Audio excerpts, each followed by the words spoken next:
Welcome to Learning English, a daily 30-minute program from the Voice of America. I'm Katie Weaver. And I'm Mario Ritter Jr. This program is designed for English learners, so we speak a little slower and we use words and phrases especially written for people learning English. On today's program, Andrew Smith and Jill Robbins report on geothermal energy. Ana Mateo has a story about a popular word game. Our education report tells about the problem of school costs in sub-Saharan Africa. Then, the lesson of the day. But first, Indonesia and the Philippines aim to increase their use of geothermal energy to move away from highly polluting fossil fuels. However, money issues, governmental rules, and community protests have slowed the growth of geothermal energy production. Geothermal energy uses heat from underground reservoirs of hot water to produce electricity. Environmental experts see geothermal as a good source of clean energy because it can provide power 24 hours a day. Geothermal power plants also require little maintenance and can last for many years. Countries with high geothermal possibilities, such as the United States, Indonesia, and the Philippines, have areas where volcanic activity naturally carries hot water or steam to the Earth's surface. The hot water or steam can also be reached by drilling into the ground. Marit Brummer is head of the International Geothermal Association, based in Germany. She told the Associated Press, "We're essentially standing on our own sun, which we can get clean, reliable energy from." In Southeast Asia, geothermal energy production is expected to increase 10 times greater from 2020 to 2050, reaching 276 million megawatt-hours, the International Energy Agency says.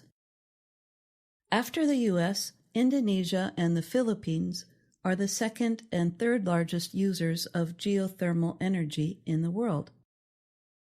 Still, Indonesia uses less than 1/10 of its large reserves of geothermal energy.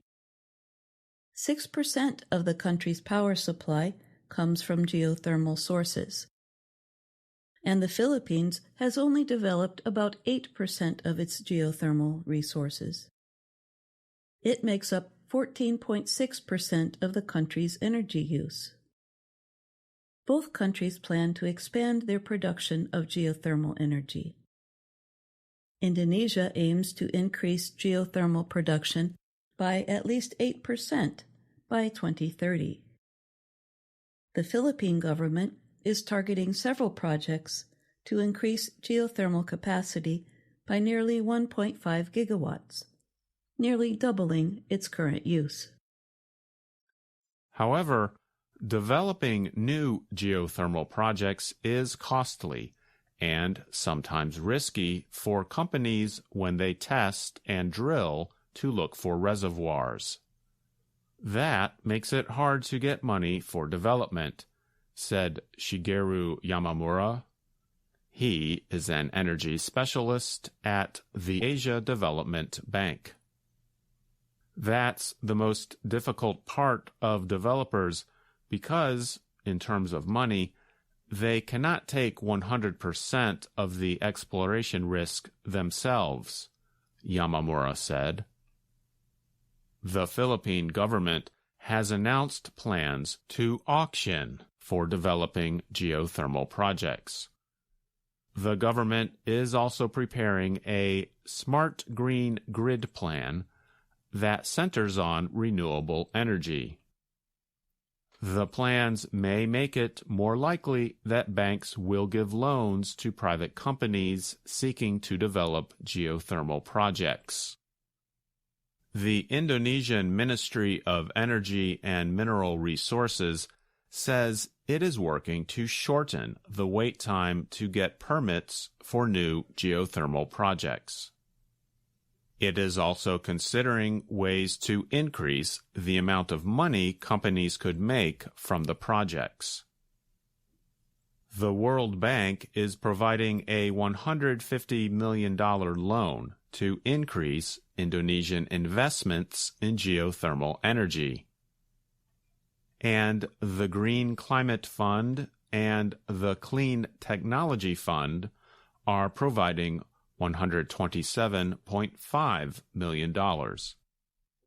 Still, community pushback can slow development even when there is enough money. In Indonesia, villagers have protested geothermal projects. They say the projects are not safe and can harm the environment. Several geothermal projects in Indonesia have had deadly gas leaks in the past 5 years. In the Philippines, protests have led at least one company to pay money to indigenous groups for the use of their lands. I'm Andrew Smith. And I'm Jill Robbins.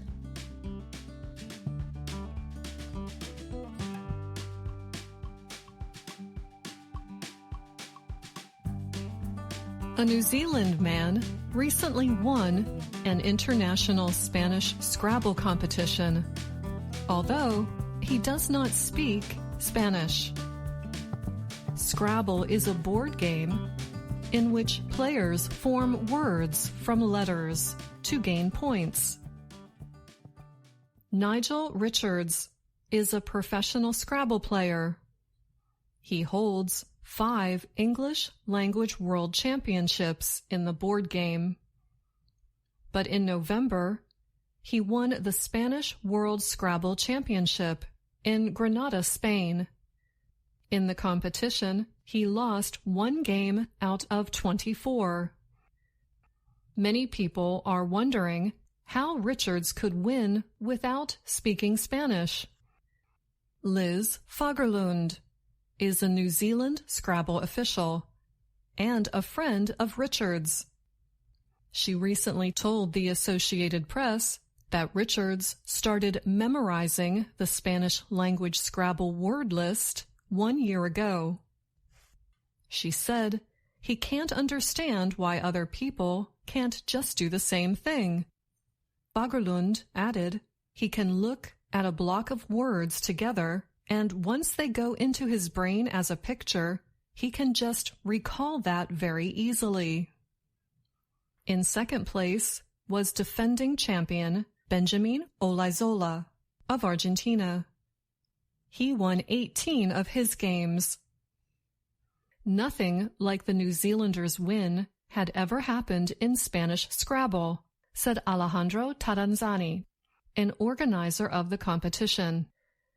It was impossible to react negatively. You can only be amazed, Taranzani said. We certainly expected that he would perform well, but it is perhaps true that he surpassed our expectations. However, the recent Scrabble competition is not the first that Richards has won in a language that he does not speak. In 2015, he became the French language Scrabble world champion, although he does not speak French. He studied the French language word list for 9 weeks.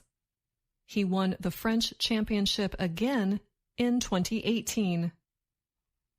Richards is known in the world of international Scrabble as the greatest player of all time. He has been playing in competitions for about 30 years. But other players have said his Spanish language victory was notable even by his standards. Playing Spanish Scrabble required some different methods to win.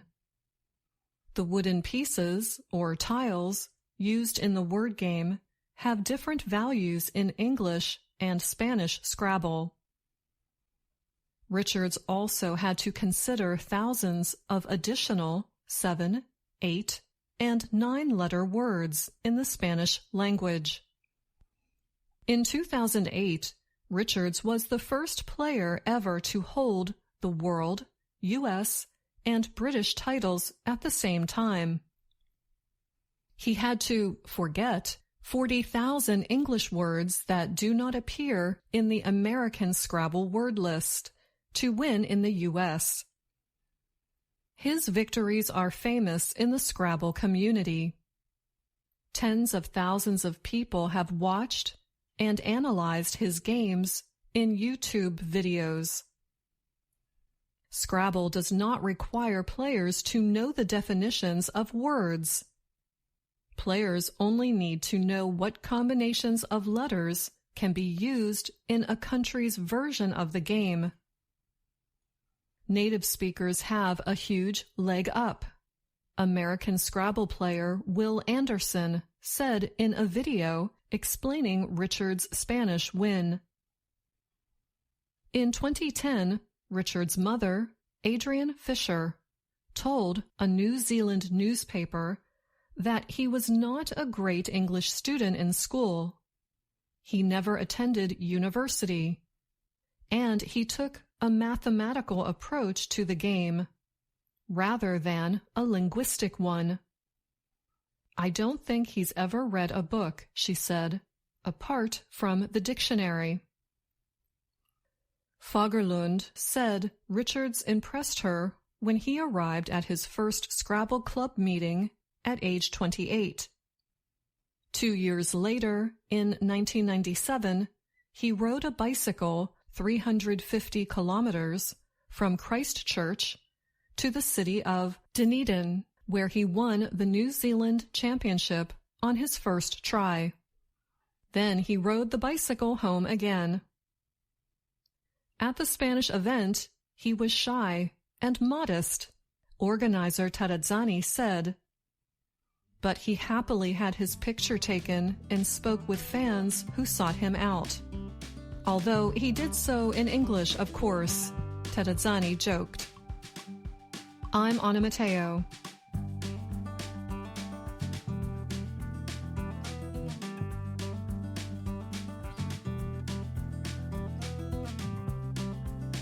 The World Bank said last year that 54% of adults in Africa south of the Sahara Desert ranked the issue of paying school costs higher than medical or other costs.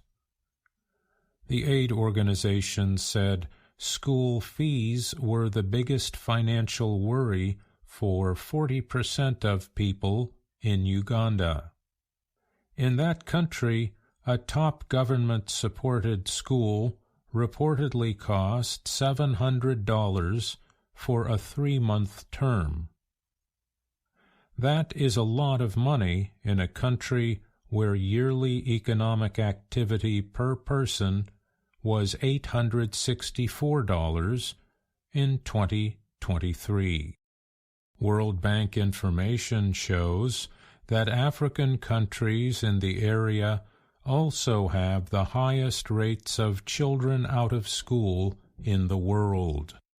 Parents in Uganda report unpredictable increases in the cost of attending school, or tuition, as a cause of tension.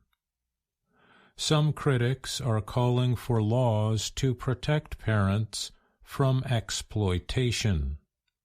The Equal Opportunities Commission is a government agency that reports on the issues of inequality and discrimination. It released a report in September that called for punishment against government-supported schools that demand fees that are too high. It warned that arbitrarily raising fees can force children to drop out of school. The Uganda Bureau of Statistics says that children's attendance in early grades is about 68%, but the percentage falls to 22% for secondary school. The main reason given is financial difficulty. Uganda has a program of secondary education for all students. It was introduced in 2007. However, schools are not in good condition. The schools usually do not require tuition, but parents must pay for uniforms, textbooks, and other costs. Private schools are more popular, but also more costly. Spokesperson for the Ministry of Education, Dennis Mugimba, said the government is not interested in making rules about prices. Mugimba said setting private school fees is purely administrative and it is adjusted according to the business environment. But he said costs linked to capital development should not be the responsibility of parents. The number of private schools across Uganda has increased. The Associated Press reports that they are now a majority of the country's schools. But some people, with ties to education, say placing importance on the profitability of education as a business is worrying. Fagil Mandi is a former inspector of schools. Mandi said there should be standardized rules to make school fees predictable for everyone. It is normal for both private and government-supported schools to request money for many projects. These can include buying a bus or purchasing laboratory equipment. Shalom Mirembe is a student who spoke to the AP. Her mother takes care of 4 children. Her father recently died. The school Mirembe attends near Kampala costs $300 per term. But her mother sends Mirembe to school without paying. She is depending on the mercy of officials.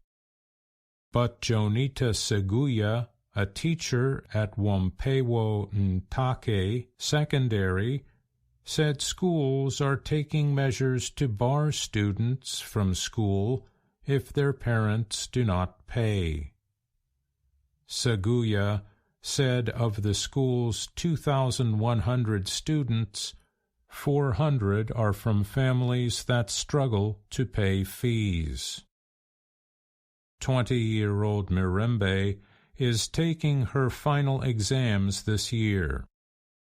At one point, school officials were going to bar her from school because her mother had failed to pay the fees. But when school administrators found out that her father had died recently, they permitted her to return. Some of her teachers attended the funeral. But other families are not so fortunate. Moses Sirikomawa is jobless with 7 children. He said paying $200 in school fees each term is too much when the family lacks food sometimes. But he added, the children still want to go back to school. I'm Mario Ritter, Jr. That music means it's time for the lesson of the day on the Learning English podcast. My name is Andrew Smith, and I'm joined by Dr. Jill Robbins. Hi, Jill. Hi, Andrew. Our lesson is based on our video series, Let's Learn English. The series shows Anna Mateo in her work and life in Washington, D.C. Here's Anna introducing herself. Hello, my name is Anna Mateo. Lesson 26 of Level 2 of this series is about lookalikes. Lookalikes are two people who look very similar. But just because two people look alike doesn't mean they act alike. To act alike means to behave in the same way as another person. In today's lesson, you will hear many adjectives to describe two very different kinds of people. Lesson 26 also repeats some expressions and grammar from previous lessons in the series. Let's listen to Pete and Penelope tell Anna about her lookalike. Yesterday at work, I met a woman who looks just like you. Really? Wait, are you making fun of me? Not this time. She's tall and has curly hair, but even her face looks like yours. I think she's a career consultant. I bet she has a lot of great advice. I can't wait to meet her. Yes, you can. I met her, and she is very difficult. Pete, she's just new. We have to give her a chance. What's her name? Evelina or something like that. You can't miss her. She always wears a hat. So, Anna, have you met the new consultant yet? No, but I've already heard. We look alike, don't we? Yeah, but you don't act alike. You're much nicer than she is. Maybe she gets nervous at new jobs. Or maybe she's shy. Let's not judge, Penelope. As usual, Anna tries to be very positive and helpful. Pete, she's just new. We have to give her a chance. To give someone a chance means to give them time and opportunities to do well or do good things. Now, let's see what happens when Anna meets her lookalike. This is going to be so much fun. Boy, I can't wait to play this game. How much longer are you going to be? We'll just be a minute. You must be Evelina. I'm Anna. We are lookalikes. No, we're not. And my name is pronounced Evelina. Oh, this is going to be fun. You had better hurry up. I need this room for a lecture. It's called, If You Want to Win, Others Must Lose. What is all this stuff anyway? It's a game. We're going to play at lunch. It's a stupid child's game. It's a fun game. But yes, it is for children. Well, you may be childish, but I'm not. And you look stupid with that thing on your head.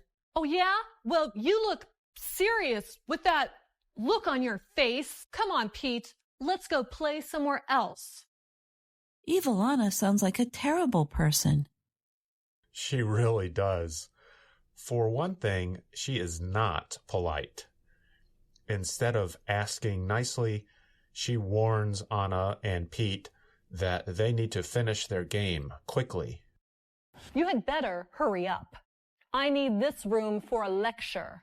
It's called, If You Want to Win, Others Must Lose. As we explained in a recent podcast, the expression had better gives advice in a strong way, almost like a warning. I think of a mother using this expression often. Yes, or maybe a teacher occasionally. Yes, you'd better do such and such.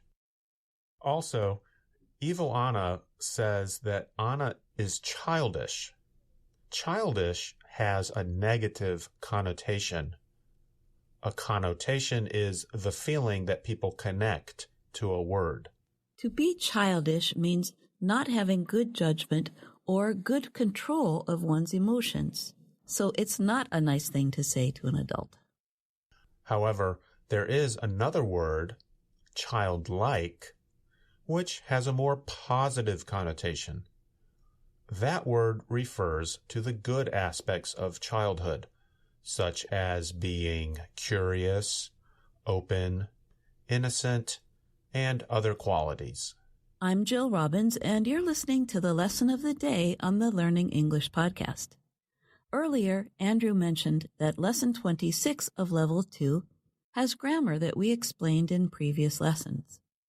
Listen again to Penelope and Anna and see if you know what verb tense they use in this exchange. So, Anna, have you met the new consultant yet? No, but I've already heard. Did you hear the present perfect tense? Penelope said, "Have you met?" And Anna said, "I've already heard."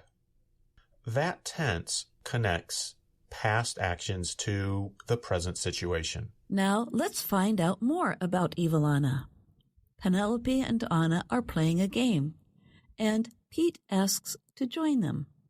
Penelope notices that Pete has a dark circle around his left eye. Hey, do you guys have room for one more? Sure, Pete. Come on over. What happened to your eye? Evil Anna accidentally hit me. And she didn't even say sorry. She's so mean. I told you so. Here, Pete, put on this headband. You'll feel better. Penelope, you're right. Evil Anna is an awful person. And violent. And now we have to work with her. Haven't you heard? She's gone. She was given another assignment. In the end, Evil Anna's new job is collecting garbage outside the office. I guess it doesn't pay to be a mean person. You are correct.